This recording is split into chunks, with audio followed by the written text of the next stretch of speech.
ക്രൈസ്തവ ലോകത്തിൻ്റെ ഒരു പുണ്യകാലമാണ് ഓശാന. പഴയ നിയമ പശ്ചാത്തലത്തിൽ ഓശാന പുറപ്പാട് സംഭവത്തെ ഓർമ്മപ്പെടുത്തുകയാണ്.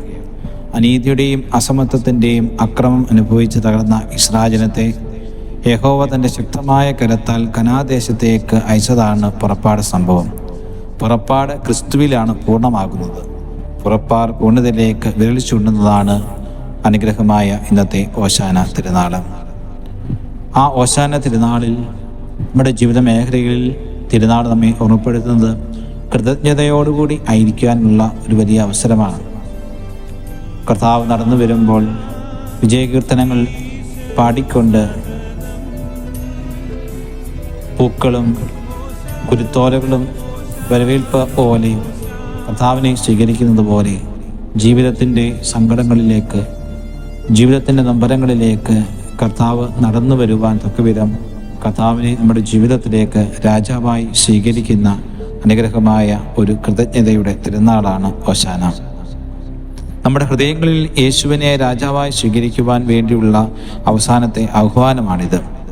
ഓശാന നാളിതുപോലെ ദൈവമെന്നും നമ്മുടെ എളിയ ജീവിത സാഹചര്യങ്ങളിലേക്ക് ഇറങ്ങി വരണമെന്നും ആ ഇറങ്ങി വരുന്ന കർത്താവെ ഞങ്ങളെ രക്ഷിക്കണമേ എന്ന് ഓശാന പാടി നാം എതിരേൽക്കുമ്പോൾ നമ്മുടെ ജീവിത മേഖലകളിലേക്ക് ദൈവത്തിൻ്റെ വലിയ കരുണയും കൃപയും ലഭിക്കുന്ന വലിയൊരു തിരുനാളാണ്. അതിനാലാണ് നാം കൈകളിലെടുക്കുന്ന കുരുത്തോല എന്ന് പറയുന്ന വിജയത്തിൻ്റെയും ആഹ്ലാദത്തിൻ്റെയും പ്രതീകമാണ്. നാം അവിടുത്തേക്ക് ഓശാന പാടുമ്പോൾ നമ്മുടെ ജീവിതത്തിലേക്ക് ക്രിസ്തുവിനെ സ്വീകരിക്കുകയും ഹൃദയത്തിലേക്ക് രാജാവായി അവിടുത്തെ അംഗീകരിക്കുകയും ചെയ്യുകയാണ്. ഘോഷയാത്ര അവസാനിക്കുന്നത് ജെറുസലേം ദേവാലയത്തിലാണ്. ഇത് നമ്മെ സൂചിപ്പിക്കുന്നത് എന്താണ്? ജീവിത മേഖലകളിലേക്ക്, ഒരു വിശുദ്ധീകരണത്തിലേക്ക്, ജീവിതം ഒരു ദേവാലയമാണ് എന്നുള്ളൊരു ബോധ്യം ഈ ഓശാന തിരുനാൾ നമുക്ക് നൽകുകയാണ്. എൻ്റെ ജീവിതം എന്ന് പറയുന്നത് ദൈവം വസിക്കുന്ന ഒരു ആലയമാണ്. അതുകൊണ്ടാണ് പൗലോസ് ശ്ലീഹ കൊറിന്ത്യർ സഭയെ ഓർമ്മപ്പെടുത്തുന്നത്, കർത്താവിൻ്റെ ശരീരമാകുന്ന നിന്റെ ദേവാലയം പരിശുദ്ധാത്മാവിൻ്റെ ആലയമാണ്. ആ ആലയത്തിൽ കർത്താവിൻ്റെ വലിയ സ്നേഹവും കരുണയും അനുഭവിച്ചറിയുന്ന ഒരു നിമിഷമാണ് ഈ അനുഗ്രഹമായ ഈ പീഡാസഹനത്തിൻ്റെ അനുസ്മരണം ആചരിക്കുന്ന ഈ ആഴ്ച. അതുകൊണ്ടാണ് നിന്റെ ദേവാലയത്തെ വിശുദ്ധീകരിക്കുവാൻ കർത്താവ് പീഡ ഏറ്റെടുക്കുകയാണ്. അനുഗ്രഹമായി നിന്റെ ജീവിതത്തെ വീണ്ടെടുക്കുവാൻ കർത്താവ് തൻ്റെ ജീവിതത്തിൽ തൻ്റെ സഹനങ്ങൾ ഏറ്റെടുക്കുകയാണ്. അത് നിന്നെ വീണ്ടെടുക്കുവാൻ വേണ്ടിയുള്ള ഒരു വലിയ ആഹ്വാനമാണ്.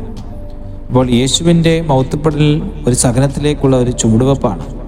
യേശു മഹത്വപ്പെടുന്നത് ഈ സഹനത്തിൻ്റെ തലങ്ങളിലേക്ക്, എളിമയുടെ ജീവിത സാഹചര്യങ്ങളിലൂടെ കർത്താവ് നിന്നെ കൃപയുടെ തലങ്ങളിലേക്ക് ചേർത്ത് പിടിക്കുകയാണ്. അപ്പോൾ ഓശാന നമ്മുടെ ജീവിതത്തിൽ നൽകുന്ന ഒരു വലിയ തലം, വ്യത്യസ്തനായ ഒരു രാജാവിൻ്റെ തിരുനാളാണ് ഈ ഓശാന. ഈ ഓശാന എന്ന് പറയുന്നത് നിന്റെ ജീവിതത്തിൽ ദൈവം നിന്നെ ചേർത്ത് പിടിച്ച് നിന്നിലേക്ക് എഴുന്നള്ളി വരുമ്പോൾ ആ ദൈവം നിന്നെ ഓർമ്മപ്പെടുത്തുവാൻ ആഗ്രഹിക്കുന്നത് ജീവിതമായിരിക്കുന്ന നിന്റെ മേഖലകളിൽ ഒരു വ്യത്യസ്തമായ അടയാളം അവൻ നൽകുകയാണ്. ആർക്കും വേണ്ടാതെ മാറ്റി നിർത്തപ്പെട്ട ഒരു കഴുതയെ തൻ്റെ വാഹനമായി ഏറ്റെടുക്കുമ്പോൾ സമൂഹത്തിൽ, കുടുംബ മേഖലയിൽ, വ്യക്തി ജീവിതത്തിൽ ഒറ്റപ്പെട്ട് നിൽക്കുന്ന നിന്റെ ജീവിതത്തിൽ കർത്താവ് പറയുകയാണ്, നീ എൻ്റേതാണ് എന്ന് അവൻ നിന്നെ സ്വന്തമാക്കുകയാണ്. ആർക്കും വേണ്ട എങ്കിലും ദൈവത്തിന് നിന്നെ ആവശ്യമുണ്ട്. അതുകൊണ്ട് 3 കാര്യങ്ങളാണ് ഈ ഓശാനയുടെ തലങ്ങളിലൂടെ കടന്നു പോകുമ്പോൾ നമുക്ക് മനസ്സിലാക്കുവാൻ സാധിക്കുന്നത്. ഇത് കർത്താവിൻ്റെ രാജ്യത്വം വെളിപ്പെടുത്തുന്ന സംഭവമാണ്. രക്ഷാകരമായ പെസഹ രഹസ്യത്തിൻ്റെ ഒരു വലിയ സൂചനയാണ്. കർത്താവിൻ്റെ മഹത്വപൂർണമായ രണ്ടാമത്തെ ആഗമനത്തെ ഇത് സൂചിപ്പിക്കുന്നു.